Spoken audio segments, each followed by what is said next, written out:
आप सब तैयार हैं आपके बोर्ड एग्ज़ाम्स के लिए? हेलो ग्रेड 10th स्टूडेंट्स, मेरा नाम है श्वेता और मैं आप सबका अपने इस यूट्यूब चैनल पर स्वागत करती हूँ।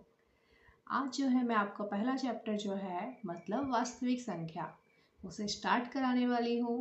यहाँ पर मैं जो है एमपी बोर्ड का जो एनसीईआरटी बुक है उसे रेफ़र कर रही हूँ, बट अगर आप किसी अदर बोर्ड से भी हैं तो आप मेरी वीडियोस को अपने कॉन्सेप्ट को क्लियर कर सकते हो, क्योंकि यहाँ पर जो है मैं बेसिक से पढ़ाने वाली हूँ। और ख़ास बात ये रहेगी कि मैं हिंदी और इंग्लिश मीडियम दोनों के लिए सेपरेट क्लासेस ले रही हूँ, जिसका जो आपको डिस्क्रिप्शन बॉक्स में लिंक मिल जाएगा। अगर आप हिंदी मीडियम के हैं तो आप हिंदी की वीडियोस देख सकते हैं, और अगर आप इंग्लिश मीडियम से हैं तो आप इंग्लिश की वीडियोस देख सकते हो और अपने एग्ज़ाम की प्रिपरेशन को स्ट्रॉन्ग कर सकते हो। तो आज जो है हम चैप्टर नंबर फर्स्ट स्टार्ट कर रहे हैं, जो है वास्तविक संख्या। वास्तविक संख्या होती क्या है हम इसे देखेंगे, उसके साथ इसको नंबर लाइन पे कैसे रिप्रेजेंट करते हैं, वास्तविक नंबर्स जो होते हैं, वास्तविक संख्या उसके कितने प्रकार होते हैं, हम उसे डिटेल में सीखेंगे। और आज उसी के साथ साथ जो HCF फाइंड करने का जो मेथड दी हुई है बुक में आपकी, यूक्लिड विभाजन प्रमेय का, इसको हम आज पढ़ने वाले हैं।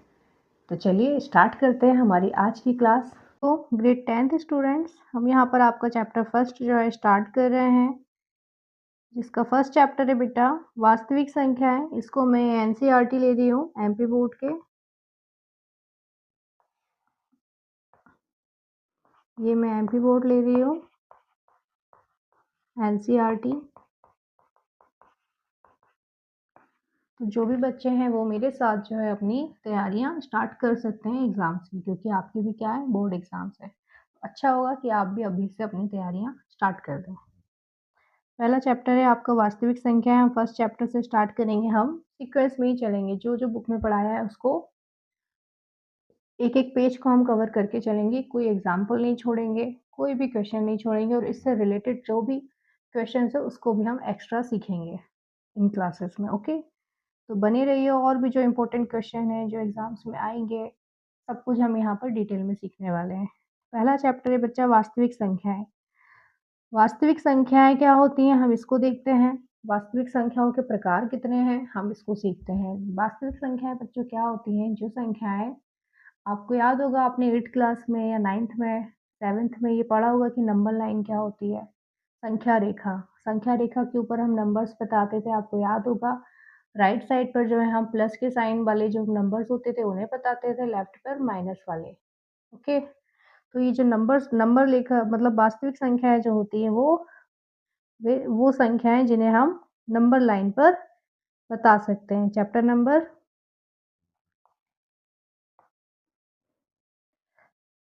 ये है ग्रेड 10th कक्षा 8। ओके,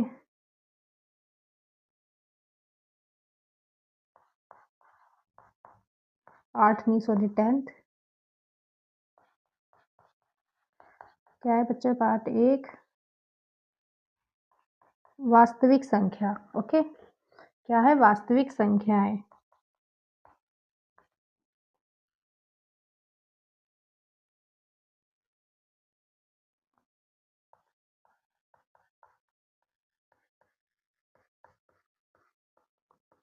वास्तविक संख्याएं क्या होती हैं बच्चा, जिन्हें हम नंबर्स लाइन पर रिप्रेजेंट कर सकते हैं। नंबर लाइन में आपको एक बताती हूँ, नंबर लाइन क्या होता है बच्चों।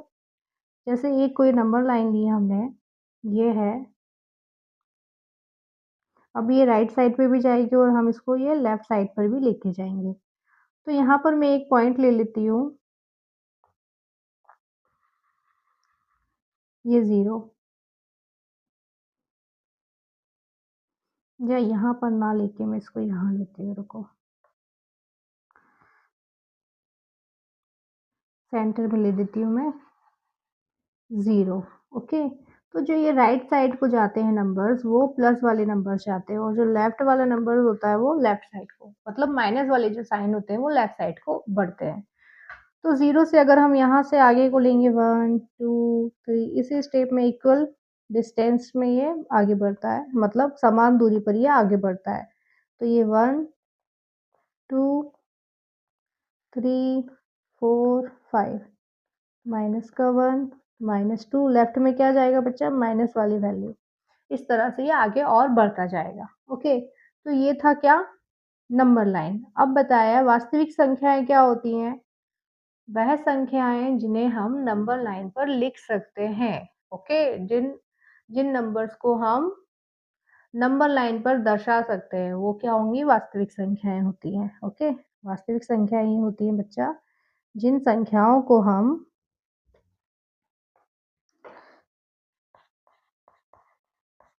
जिन संख्याओं को हम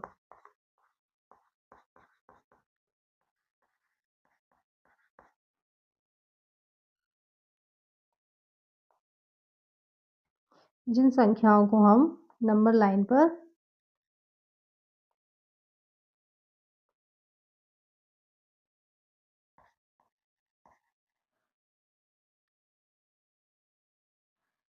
संख्या रेखा पर, ओके, नंबर लाइन मतलब संख्या रेखा। ये जो है बच्चा, इसी को क्या बोलते हैं? संख्या रेखा कहते हैं।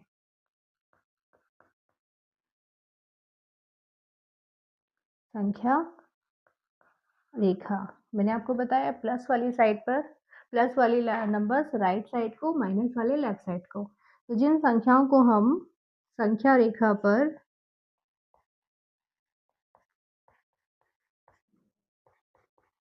लिख सकते हैं,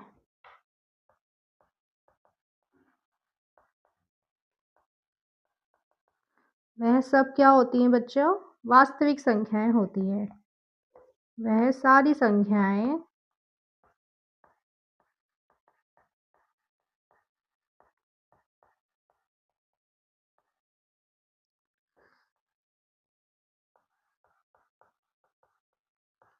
वास्तविक संख्याएं होती हैं।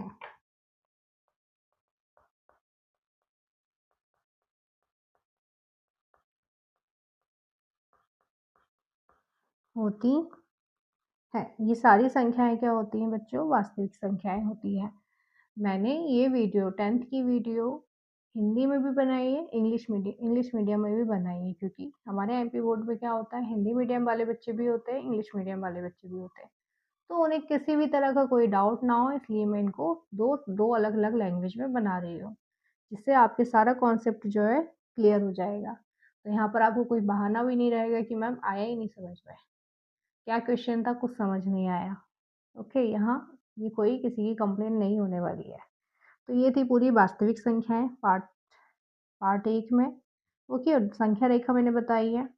अब इतना आपको समझ में आ गया कि वास्तविक संख्याएं वो हैं जिन्हें हम नंबर लाइन पर लिख सकते हैं, मतलब संख्या रेखा पर लिख सकते हैं। अब संख्या रेखा पर जो है हम कौन कौन सी लाइन नंबर्स लिख सकते हैं, ये अब देखते हैं। ये तो आपको समझ में आ रहा है, नेचुरल नंबर है, जीरो होल नंबर है, मतलब नेचुरल नंबर मतलब 1 2 3 ये प्राकृतिक संख्याएं हैं। जीरो जो है वो क्या है? पूर्ण संख्या है। और ये माइनस वाले जो है पूर्णांक है, ये हमको पता है। उसके आगे भी तो हम लिखेंगे ना, परिमेय संख्याएं, अपरिमेय संख्याएं, ये भी हम लिखने वाले हैं। तो चलिए अब हम चलते हैं प्रकार पर, कि इन संख्या का प्रकार क्या है। पहले पेज पे तो यही है बच्चा, इसी में यही सब बताया है। यूक्लिड एल्गोरिथम बताई है आपको, उसको भी हम देखेंगे अभी। अभी ये √2 √3 इसको देख लेते हैं क्या है ये। चलो,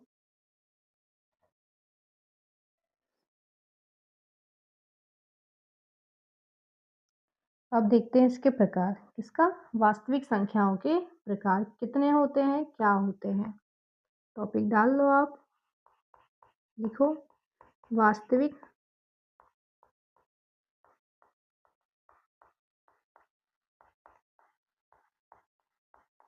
संख्याओं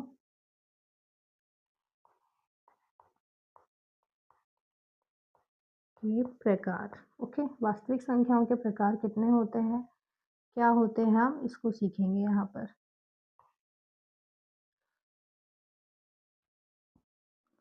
पहला होता है बच्चों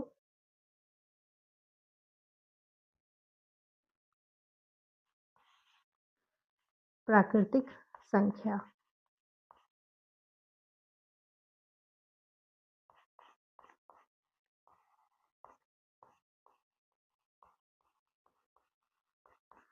प्राकृतिक संख्याएं। ओके, प्राकृतिक संख्याएं क्या होती हैं बच्चों? आपको पता होगा प्राकृतिक संख्याएं नेचुरल नंबर मतलब 1 2 3, 4, 5, 6, 7, 8, 9, 10 ये पूरी जो जाती हैं वो प्राकृतिक संख्याएं होती हैं। ओके, अब जो है सेकंड है हमारा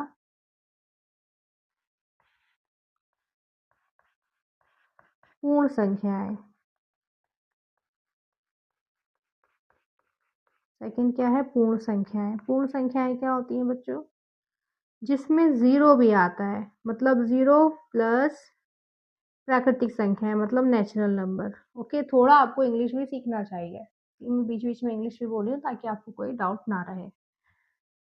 क्योंकि हर जगह पे हिंदी नहीं चलता है बच्चा, इसलिए इंग्लिश में भी आपको आना चाहिए। कल को अगर आप ही के छोटे भाई-बहन हुए जिन्हें आपको पढ़ाना पड़ा तो आप कैसे पढ़ाओगे?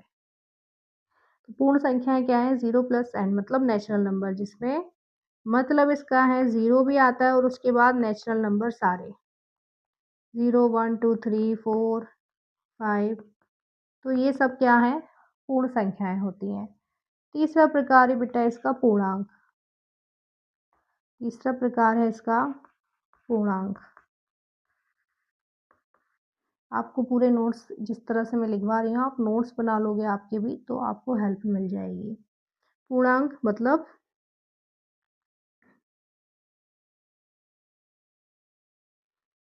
मतलब जिसमें आपके माइनस की वैल्यूज़ भी होती हैं बच्चों। 1, 2, 3 भी होता है, 0 भी होता है। उसके बाद माइनस की वैल्यूज़ भी आ जाती है, मतलब -1, -2, -7, -8 प्लस का 5 ये सारी वैल्यूज़ जो हैं, ये सब तरह की जो नंबर्स होते हैं, ये पूर्णांक कहलाते हैं। पूर्णांक वो बेटा जिनमें माइनस की वैल्यूज़ भी आती हैं। ओके, तो ये था थर्ड टाइप। अब फोर्थ जो है हमारा क्या आता है? परिमेय संख्याएं। परिमेय संख्या। परिमेय संख्या क्या है? जिन्हें हम p/q मतलब अंश बटे हर के वैल्यू फॉर्म में लिख सकते हैं। परिमेय संख्याएं क्या होती हैं बच्चा? जिन्हें हम अंश बटे हर के फॉर्म में लिख सकते हैं, ये परिमेय संख्याएं होती हैं। अब ये माइनस में भी आती हैं, प्लस में भी आती हैं, क्योंकि जो परिमेय संख्याएं होती हैं वो सभी तरह के नंबर से मिलकर बनी होती है, मतलब नेचुरल नंबर मतलब प्राकृतिक संख्याएं, पूर्ण संख्याएं और पूर्णांक सबसे मिलकर बनती हैं ये।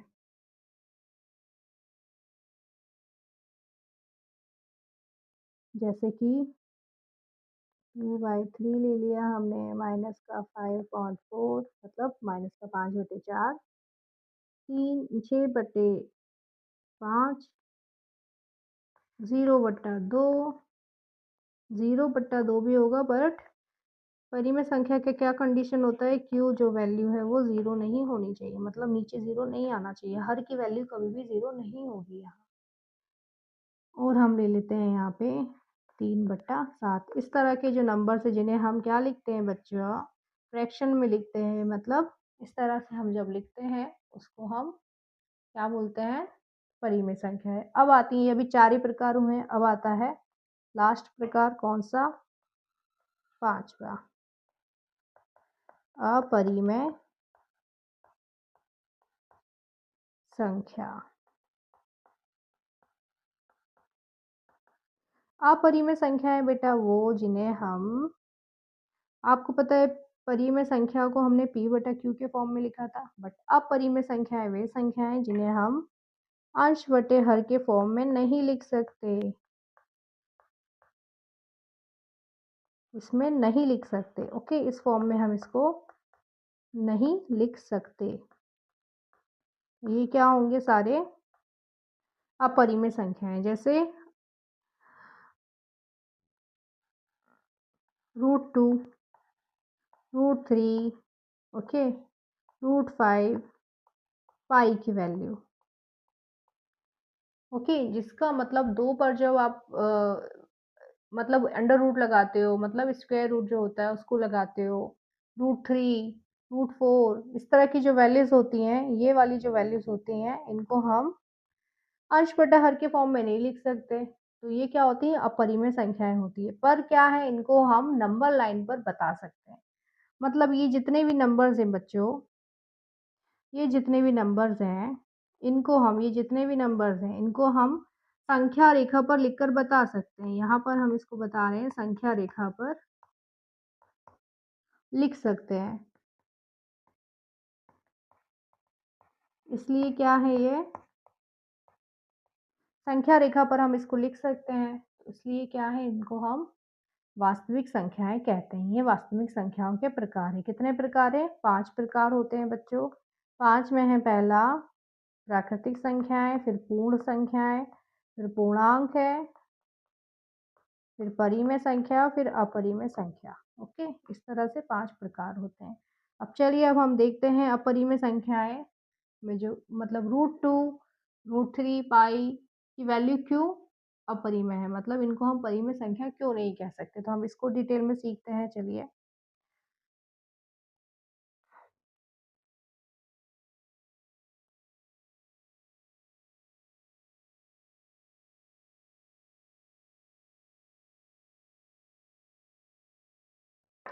अपरिमेय संख्याएँ क्यों हैं, ठीक है?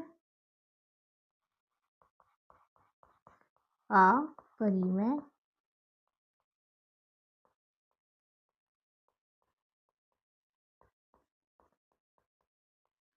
अपरिमेय संख्याएँ बेटा वो परिमेय संख्याएँ जिनका कोई भी मतलब लास्ट पॉइंट नहीं मिल रहा है, जो खत्म ही नहीं हो रहा है, जिसका रिपीटिंग जो है लास्ट में डेसिमल के बाद मतलब दशमलव के बाद जो है उनकी वैल्यू आती जा रही हैं, वो अपरिमेय संख्याएँ में आ जाती है। जैसे आप पाई को देख लो, क्या होती है ये √2, √3, पाई इसी तरह की जो वैल्यूज़ होती हैं वो अपरिमेय संख्याएँ होती हैं। आप देखो पाई की वैल्यू क्या होती है? 22/7 होती है।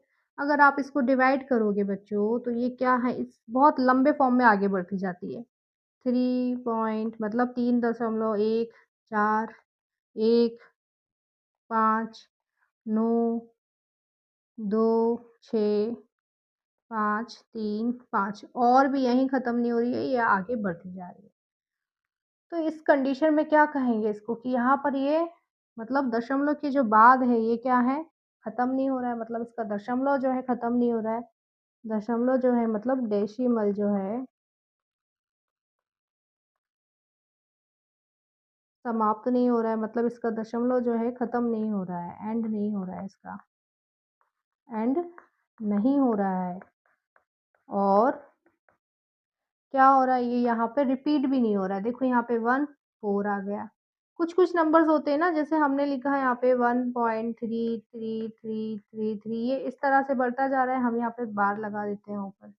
इसको सॉल्व करना होता है तो हम इसको इस तरह से सॉल्व कर देते हैं, मतलब पॉइंट के बाद मतलब दशमलव के बाद सिर्फ हम 2 नंबर लेते हैं, उस 2 नंबर के भी लास्ट वाले में मतलब इस 3 में हम इसका 1 जोड़ देंगे, मतलब 4 बना देंगे और इसको यहाँ पर ख़त्म कर देंगे, ये यहाँ रुक जाएगा। अब इसमें देखो आप, पर इसमें क्या कॉमन था बच्चों? इसमें कॉमन क्या था आप समझने की कोशिश करना। इसमें कॉमन ये था कि 1.3333 सेम नंबर मतलब एक जैसा ही नंबर बार-बार पीछे-पीछे आ रहा था, रिपीट हो रहा था, तो हम उसको वहाँ स्टॉप कर रहे थे। ओके, बट यहाँ पर क्या है बच्चा? यहाँ पे नहीं हो रहा है ये। ये देखो 1 4 1 5 5 9 2 6 5 3 5 इस तरह का है, तो ये यहाँ पर क्या है बेटा? सेम डिजिट भी यहाँ पर रिपीट नहीं हो रहा है। सेम नंबर जो है लास्ट का वो भी रिपीट नहीं हो रहा है, ना तो यहाँ पर रिपीट हो रहा है। तो इस कंडीशन में क्या कहते हैं, हम इसको इर्रेशनल नंबर मान लेते हैं, जिसका कोई अंत ही नहीं है। ओके, जिसको हम लिख ही नहीं सकते पी वाई, इसको हम थोड़ी ना लिख पाएँगे। अब देखो आप जैसे 2.5 लिखा हुआ है, इसको हम रैशनल नंबर में लिख सकते हैं ना, पॉइंट हटाया हमने, पॉइंट के बाद एक ज़ीरो, एक पॉइंट था, एक वैल्यू थी तो हमने ज़ीरो लगा दिया, तो ये 25/10 हम इसको लिख सकते हैं।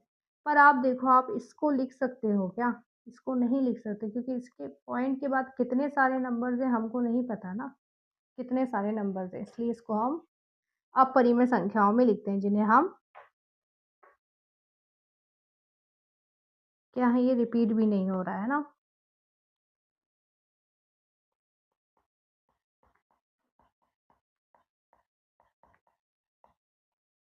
तो क्या है, इसको हम अपरिमेय संख्याएँ इसलिए कहते हैं क्योंकि अपरिमेय संख्याएँ जो हैं जिन्हें हम अपरिमेय संख्याएँ बच्चों क्या होती है, जिनको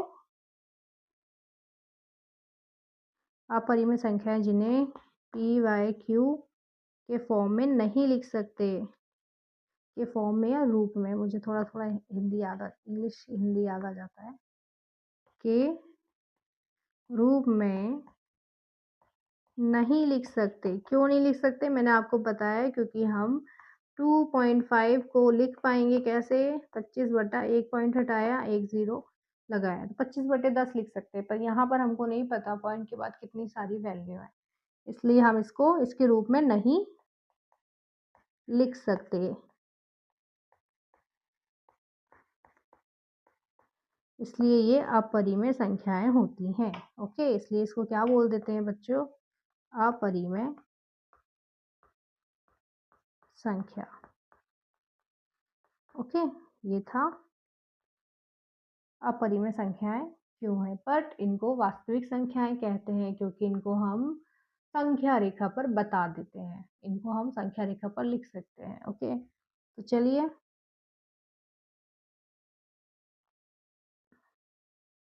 चलते हैं, अब हम इससे थोड़ा सा रिलेटेड इन्हीं सारे जो प्राकृतिक संख्याएं हैं, आपका ये प्राकृतिक संख्या है, पूर्ण संख्या है, पूर्णांक, इनसे रिलेटेड कुछ क्वेश्चंस को सॉल्व करते हैं। चलिए देखते हैं, मैं कुछ क्वेश्चन देती हूँ, आपको बताना है कि ये वास्तविक संख्याएं हैं या नहीं है। ओके, क्या बताना है आपको, वास्तविक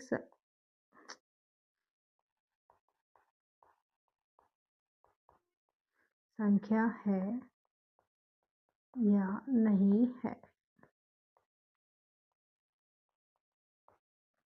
हमको ये बताना है। बच्चों अच्छे से पढ़ाई करना, एग्ज़ाम एक बार होता है, तो मुझे उम्मीद है आप अच्छे से इस एग्ज़ाम की तैयारी करोगे, क्योंकि एग्ज़ाम एक ही बार आपको देना है बोर्ड का। अच्छा है कि आप शुरू से बहुत अच्छे से प्रिपरेशन करो, शुरू से ही सारी तैयारियों को स्टार्ट करो, अच्छे से करो, वो भी कहीं कोई आलस नहीं, कहीं कोई ढील नहीं। फर्स्ट क्वेश्चन है बच्चों दिया है, जैसे मैंने ले लिया कुछ भी, √2, √2 रियल नंबर है या नहीं है, ये भी बताना और क्यों है। 3/4 ले लिया मैंने, थर्ड क्वेश्चन ले लिया मैंने, माइनस का 5 ले लिया, फोर्थ क्वेश्चन ले लिया मैंने, पाई ले लिया मैंने। चलो फिफ्थ क्वेश्चन है, मैंने कुछ भी नया सा ले देती हूँ, अच्छा सा, माइनस का 2/3। ओके, चलो इसको चेक करते हैं, वास्तविक संख्याएं है या नहीं है। हम थोड़ा सा क्विकली रिवाइज कर रहे हैं इसको, क्योंकि हम पहले से पढ़ चुके हैं। तो वास्तविक संख्याओं के लिए क्या कंडीशन था बच्चों, कि वास्तविक संख्याएं जो है प्राकृतिक संख्याएं भी होंगी, पूर्ण भी होंगी, पूर्णांक भी होंगी, परिमेय भी होंगी और अपरिमेय भी होंगी। √2 क्या है, √2 किस टाइप की संख्या है बच्चों, √2 अपरिमेय संख्या है, अपरिमेय संख्या है, पर क्या है ये वास्तविक संख्या भी है, वास्तविक संख्या भी है। ऐसे ही 3/4 क्या है बेटा, परिमेय संख्या है, आपको पता है पी वाई क्यू का फॉर्म है, मतलब p बटा q है, तो ये क्या है, परिमेय संख्या है। परिमेय संख्या भी किसके इंक्लूड आ रही थी बच्चों, वास्तविक संख्याओं के इंक्लूड में आ रही थी, मतलब वास्तविक संख्याओं में ही आ रही थी, तो ये था वास्तविक संख्या है। -5, नीचे कुछ नहीं होता है, हम 1 ले लेते हैं, मतलब पी वाई क्यू का फॉर्म आ गया। पर -5 एक अकेला सिंगल क्या है, पूर्णांक है, माइनस की वैल्यू थी, तो ये क्या है, पूर्णांक है। और पूर्णांक भी किस में आती है, वास्तविक संख्याओं में आता है, पूर्णांक भी वास्तविक संख्या में आता है। ऐसे ही पाई, अब भी पाई का बहुत लंबा सा हमने सीखा, कहाँ गया पाई, ये रहा, क्या है पाई, अपरिमेय संख्या, ये हमने बहुत अच्छे से अपरिमेय संख्या इसको पाई को सीखा। पाई क्या है बच्चों, यहाँ पर पाई क्या है, यहाँ पर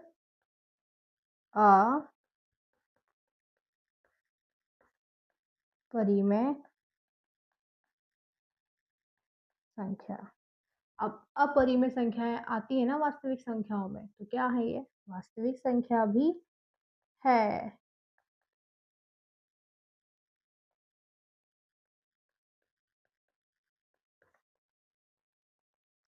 -2/3 क्या है ये? परिमेय संख्या का एक प्रकार है। क्या है ये? परिमेय संख्या। आपको पता है परिमेय संख्या भी क्या होता है? वास्तविक संख्याओं में आता है, तो ये क्या हो जाएगा यहाँ पर? वास्तविक संख्या। ओके, मैं आप सबको रिक्वेस्ट कर रही हूँ कि आप सब अच्छे से अपने नोट्स बनाओ, ताकि रिवीजन में आपको कोई दिक्कत ना हो। कुछ चीज़ नहीं समझ में आ रहा है, रिपीट से देखो, नहीं आएगा आगे का और फिर भी नहीं आ रहा है तो आप मुझे फिर से कहो, मैं फिर से एक्सप्लेन करूँगी। आपके नोट्स बनाओगे तो आपको बहुत ईज़ी होगा रिवीजन करने के लिए, और हर एक छोटी-छोटी चीज़ आपको खुद से समझ में आएगी। बस मैं जो लिख रही हूँ बोर्ड पे वो भी देखो, जो मैं बोल रही हूँ उसको भी बहुत ध्यान से सुनोगे तो सब कुछ समझ में आ जाएगा, कोई डाउट नहीं रहेगा। तो ये था -2/3 मतलब -2/3 परिमेय संख्या थी, और वास्तविक संख्याएँ भी होती हैं, क्योंकि हमने वास्तविक संख्याओं के प्रकार हमने अच्छे से पढ़ लिए थे। ये थे वो प्रकार, प्राकृतिक संख्याएँ, पूर्ण संख्याएँ, पूर्णांक, परिमेय संख्या, अपरिमेय संख्याएँ। इनके जो डिफरेंस है वो भी आपको समझ में आ गए। तो अभी तक हमने इतना पढ़ लिया है। अब हम पढ़ रहे हैं क्या? देखिए आपको दिया है पेज नंबर 2 पे यूक्लिड विभाजन प्रमेयिका। किसके लिए दिए बेटा? ये क्या फाइंड करने के लिए होती है? ये होती है हमारी HCF, highest common factor. Okay, HCF जो है सबसे कॉमन फैक्टर होता है, जिसकी पावर कम होती है दो नंबर्स में, वो फाइंड करने की ये एक मेथड दी हुई है। इसमें क्या दिया है हम इसको देखते हैं बच्चों। कैसे लिखा है इंग्लिश? हाँ, यूक्लिड।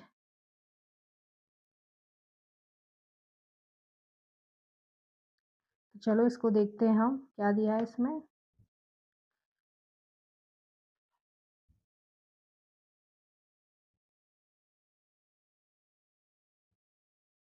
ये दिया है बच्चों आपकी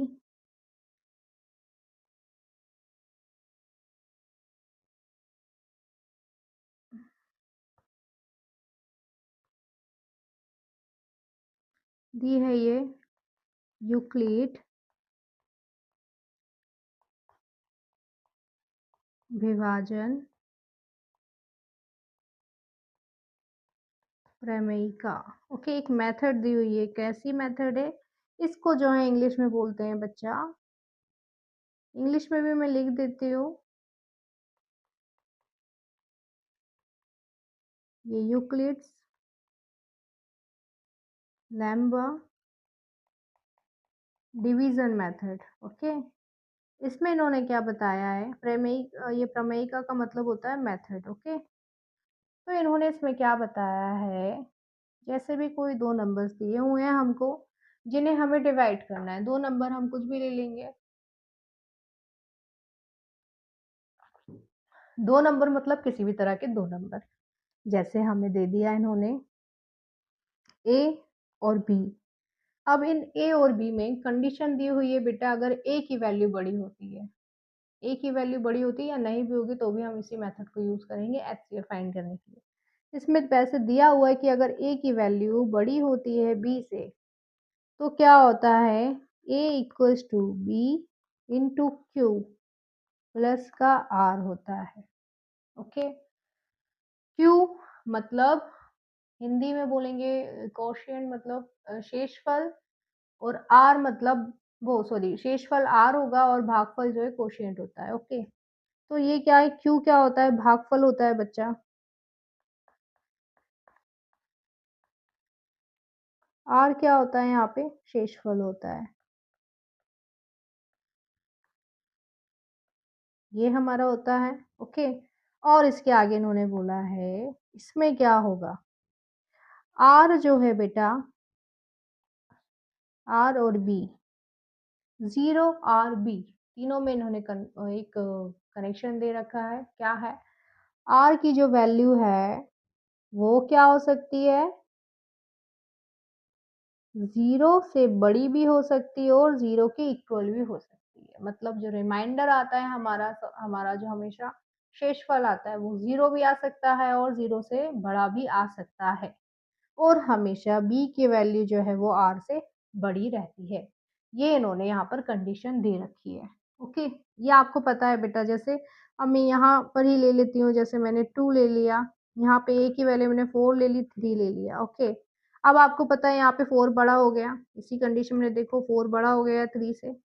बड़ा वाला मतलब जिसकी तरफ मुँह खुला रहता है वो बड़ा होता है, ये होता है। ओके, तो आप देखो यहाँ पर अगर ये 4 बड़ा हो गया तो मैं अब 3 से इसको डिवाइड करूँगी, 3 से डिवाइड करूँगी 4 को,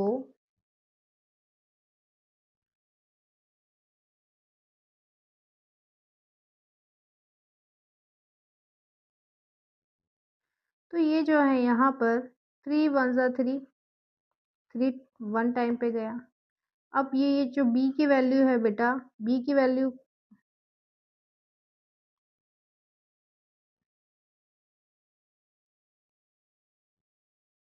जो b की वैल्यू मतलब ये a की वैल्यू यहाँ पे, तो ये जो बीच की वैल्यू है ये बड़ी है ना इससे।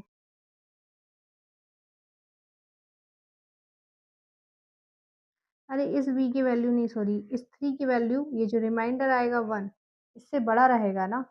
आपको ये समझाने की कोशिश कर रही हूँ। जैसे अगर मैंने 3 से 4 को डिवाइड किया तो 1 टाइम पे गया, एक रिमाइंडर आ गया। अब आप ये देखो, ये जो 3 है मतलब ये 3 जो था ना ये b की वैल्यू थी, ये b की वैल्यू रिमाइंडर से बड़ी है ना। रिमाइंडर का क्या था हमारा r था, तो यहाँ पे यही बता रहा है कि ये जो b रहेगा हमेशा रिमाइंडर से बड़ा रहेगा। ओके, तो ये थी हमारी यूक्लिड्स डिवीज़न मेथड मतलब विभाजन प्रमेय का, जिसकी हेल्प से जो है हम आगे के जो एग्जाम्पल्स हैं उनको सॉल्व करेंगे। और ये किस लिए दी हुई है हमको, HCF फाइंड करने के लिए। हम इससे क्या निकालेंगे, HCF, सबसे ज़्यादा कॉमन फैक्टर, मतलब जिसके ऊपर कम पावर होती है वो कॉमन होता है दोनों नंबर्स में, उसको फाइंड करने के लिए ये मेथड दी हुई है इन्होंने हमको। ओके, तो हम इसको सीखेंगे। ऐसे ही इसमें कंडीशन दी होती है, अगर नंबर बड़ा है, मतलब आपको तो ये बहुत अच्छे से पता है, छोटे नंबर से ही हम बड़े को डिवाइड करते हैं। ओके, चलिए देखते हैं, कुछ कुछ एग्जांपल इसमें दिए हैं, हम देखेंगे कि हम इसमें से क्या-क्या करने वाले हैं। ये था आपका, ये वाला एल्गोरिथम दी हुई थी बच्चा, हमने इसको देखा। ये था वो पूरा कंडीशन जो हमने अभी किया है। ये थी वो कंडीशन पूरी। A equals to B into Q plus R, जहाँ पर क्या है 0 लेस देन इक्वल्स टू है R के, और R जो है लेस देन है B के। ओके, छोटा है। अब इससे रिलेटेड जो क्वेश्चन दे रखे हैं बच्चों, इसको हम करेंगे। ये जो फर्स्ट क्वेश्चन दिया है इसको हम सॉल्व करने वाले हैं नेक्स्ट क्लास में। कि ये जो देखो A की वैल्यू मतलब ये बड़ी है, सबसे बड़ी, 42 से हम इसको डिवाइड करेंगे तो देखो A equals to B into ये B की वैल्यू हो जाएगी छोटी वाली। ओके, तो इसी तरह से यहाँ पर हमने सॉल्व करके देखा था। ये जो b की वैल्यू थी वो छोटी थी, b से ही हम डिवाइड कर रहे थे। ये देखो यहाँ पे b था, b की वैल्यू 3 थी, हम b से इसको डिवाइड कर रहे थे, b की वैल्यू 3 थी, और बड़े को हम डिवाइड करके देख रहे थे। इसी तरह से इसको देखने का होता है कि इस तरह से आपको करना होता है। ये किस फॉर्म में जाएगा मैं आपको एक बार और बता देती हूँ। a की वैल्यू जैसे 4 इक्वल्स टू b की वैल्यू 3, कोशिएंट 1, रिमाइंडर कितना आ रहा है r, मतलब r की वैल्यू क्या आ रही है यहाँ पर, r की वैल्यू आ रही है यहाँ पर 1। इस तरह से इसको सॉल्व करना होता है। उसके बाद और स्टेप इन दोनों में आ जाती है आगे। ओके, और जब लास्ट में 0 आता है उसके पहले ऊपर का जो रिमाइंडर रहता है ना वो हमारा HCF आता है। ये सब हम सीखने वाले हैं नेक्स्ट क्लास में। ओके, तब तक के लिए आप जो है ये सारा रिवीजन करो। हमने पूरा जो है वास्तविक संख्याएं पढ़ी, वास्तविक संख्याएं क्या होती हैं इसको पढ़ा हमने। उसके बाद हमने इसके प्रकार पढ़े। 5 प्रकार होते हैं, प्राकृतिक, पूर्ण, पूर्णांक, परिमेय और अपरिमेय। उसके बाद जो अपरिमेय संख्या को हमने डिटेल में समझा। तो बच्चों, आज की क्लास में हमने जो वास्तविक संख्याएं क्या होती है वो सीखा है। कितने प्रकार होते हैं, मतलब प्राकृतिक संख्या, पूर्ण संख्या, पूर्णांक, उसके बाद परिमेय और अपरिमेय संख्या को हमने बहुत डिटेल में समझा। उसके बाद हमने जो यूक्लिड्स की विभाजन प्रमेयिका से HCF फाइंड करना होता है उसको हमने डिटेल में समझा है। नेक्स्ट क्लास में जो है हम इसी को प्रयोग करके जो आप बाकी के एग्जाम्पल से उसको कैसे सॉल्व करना है हम उसे सीखने वाले हैं। उम्मीद करती हूँ आज की क्लास आपको बहुत अच्छे से समझ में आई होगी और आप खुद से 2-3 बार प्रैक्टिस करोगे, रिवीजन करोगे, तभी आप नेक्स्ट क्लास समझ पाओगे या आगे के जो एग्जाम्पल्स हैं या एक्सरसाइज है उसे सॉल्व कर पाओगे। आज की क्लास आपको पसंद आई हो तो वीडियो को लाइक शेयर ज़रूर करना और सब्सक्राइब करना ना भूलना। मिलते हैं नेक्स्ट क्लास में यूक्लिड्स विभाजन प्रमेयिका के साथ।